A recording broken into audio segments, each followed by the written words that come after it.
வணக்கம் நண்பர்களே. அதிமுக பாஜகவுக்கு எத்தனை இடங்கள் கொடுக்கும்? எல்லாம் சொல்லிக்கிற மாதிரி 60 கொடுக்கும், 70 கொடுக்கும், 100 கொடுத்துரும்.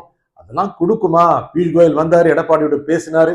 பேச்சுவார்த்தையில் என்ன முடிவு வரும்? உடனே அறிவிக்க மாட்டாங்க. டெல்லியில போய் பேச்சு எல்லாம் நடத்தி தான் சொல்லுவாங்க. ஆனா என்ன நடக்கும்? எவ்வளவு கொடுப்பாங்க?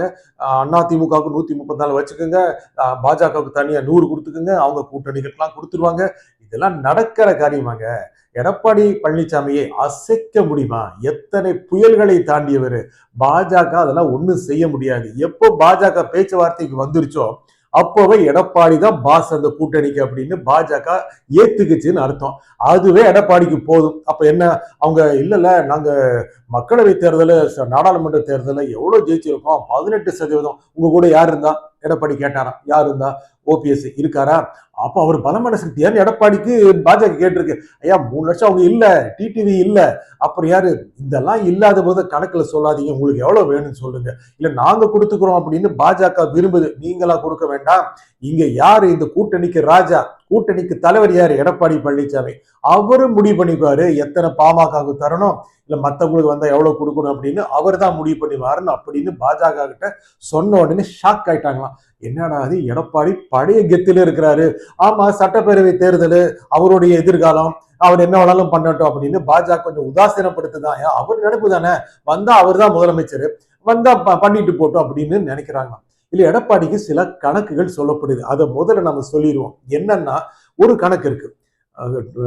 விஜயோடைய தமிழக வெற்றி கழகம் கணிசமான வாக்குகளை திமுக அணியிலிருந்தும் அண்ணா திமுக அணியிலிருந்தும் எடுக்கும்.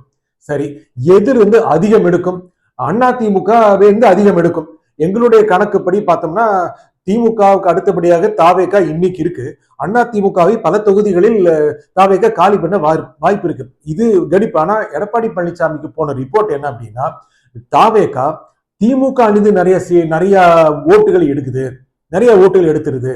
அப்போனா திமுக உடைய வெற்றி வாய்ப்புகள், திமுக அணியுடைய வெற்றி வாய்ப்புகள் கடந்த முறை போல் இருக்காது. அப்படியே காணாமல் போகாது, கடந்த முறை போல் இருக்காது. அதிமுக எவ்வளவுதான் எடுத்தாலும் அதிமுக அணியுடைய தோல்விக்கு தாவேகா முழுமையாக காரணமாக இருக்காது.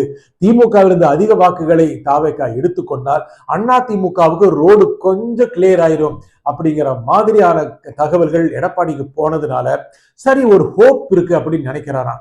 சரி, எங்கோ ஒரு ஒளி தெரிகிறது, அந்த ஒளியை பிடித்து கொண்டு போனாலே நேராக சென்று ஆட்சியில் அமர்ந்து விடலாம் அப்படின்னு எடப்பாடி நினைக்கிறாராம். அந்த கணக்கை வச்சு பார்க்கும்போது பாஜக உங்களுக்கு எவ்வளவு இடம் வேணும்னு சொல்லுங்க அப்படின்னு சொல்லும்போது, இல்லைங்க கடந்த மாதிரி 20 கொடுத்தீங்க, இந்த ஒரு 40க்கு போட்டி போடுறதுக்கு உங்க கட்சியில ஆள் இருக்காங்களா அப்படின்னு கேட்ட உடனே பாஜக காரங்க கொஞ்சம் நடுங்கிதான் போயிட்டாங்களாம். 1 2 3 4 5 6 7 8 9 10 1 2 3 4 5 12 பேருக்கு மேல உங்க கட்சியில போட்டி போட முடியுமா? தெரிஞ்ச முகங்களா அப்படின்னு அதிமுக சார்பில் கேட்கப்பட்டிருக்கு.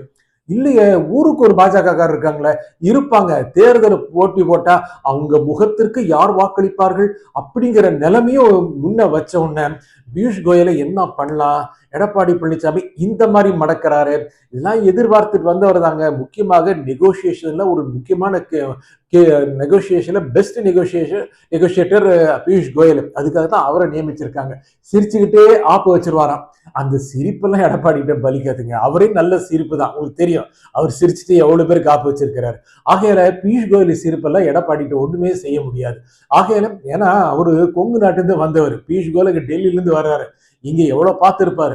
ஆகையால பாஜகவுக்கு உங்களுக்கு எவ்வளவு வேணும்னு சொல்லுங்க. 20 21 22 23 அது வேணா வாங்கிக்கோங்க. சரி, போனா போது 28 இப்படிங்கிற மாதிரி இருந்தா பேச்சுவார்த்தை போயிட்டு இருக்கான். இது உள்ள சொல்ல மாட்டாங்க, எங்களுக்கு தெரிஞ்சா கூட போயிட்டு இருக்கு அப்படின்னு நாங்க சொல்ல முடியாது. பொய்யெல்லாம் சொல்லக்கூடாது. ஏன்னா எவ்வளவு தெரியுதோ அவ்வளவுதான் சொல்லணும். தெரிஞ்சாலும் சொல்லக்கூடாது அவங்க சொல்ற வரைக்கும். இதனால பியூஷ் கோயல் மேலிடத்துக்கு போய் சரி அவர் கொடுக்கறத வாங்கிக்கோங்கிற மாதிரி சொல்வார் போறக்கு. அப்போன்னா பாமக கூப்பிட்டு வருவா, அது நாங்க கூப்பிட்டுக்கிறோம் அப்படின்னு அதிமுக சொல்லியிருக்கு.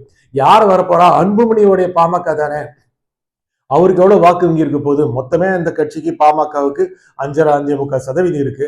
அன்புமணிக்கு கிட்டத்தட்ட 4% இருக்கலாம்னு சொல்லப்படுது. அவ்வளவு இருக்கும். 3.25 4 வரைக்கும் அன்புமணிக்கு இருக்க வாய்ப்பு இருக்கு. ஏன்னா ராமதாசும் ரொம்ப சக்தி வாய்ந்தவருங்க, சும்மா இல்ல. கட்சி அன்புமணி பின்னால் இருந்தாலும் கூட தொண்டர்கள் இன்னும் கூட ராமதாஸுக்கு ரொம்ப விசுவாசமா இருக்காங்க. ஏன்னா அவர் தான் இந்த கட்சியை அடிப்படையிலிருந்து வேரிலிருந்து வளர்த்தெடுத்து பெரிய விருட்சமாக்கியவர். அந்த நன்றி பாமக தொண்டர்களுக்கு அந்த வன்னியர் சமூகத்திற்கு உண்டு. அவர் நேரா அறிவாலய ரூட்ல போனதுனால அவருக்கும் கொஞ்சம் வாக்கு வங்கி இருக்கு. ஆகையில அதுக்கும் கடந்த முறை இருக்கலாம் கொடுக்க முடியாதுன்னு எடப்பாடி நினைக்கிறார். ஆஹா, அந்த சீட்டு நமக்கு தான் அப்படின்னு எடப்பாடி நினைக்கிறாராம். தேமுதிகவை எப்படியாவது தூண்டில் போட்டு எடுப்பதற்கு திமுகவும் அண்ணா திமுகவும் போட்டி போடுகின்றன. என்னங்க இப்படியா?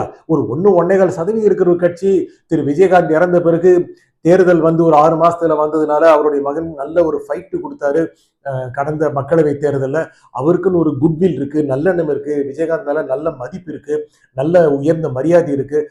ஆகையில ஆனா அந்த கட்சி வந்தாலும் ஒரு 1.5-2% ஓட்டு இருந்தா போதுங்க, நேரா நம்ம வந்து ஆட்சி அமைச்சரலாம் அப்படின்னு 2 பேருமே நினைக்கிறாங்க. திமுக அண்ணா திமுகவும் எடப்பாடி ஸ்டாலின் 2 பேரும் நினைக்கிறாங்க.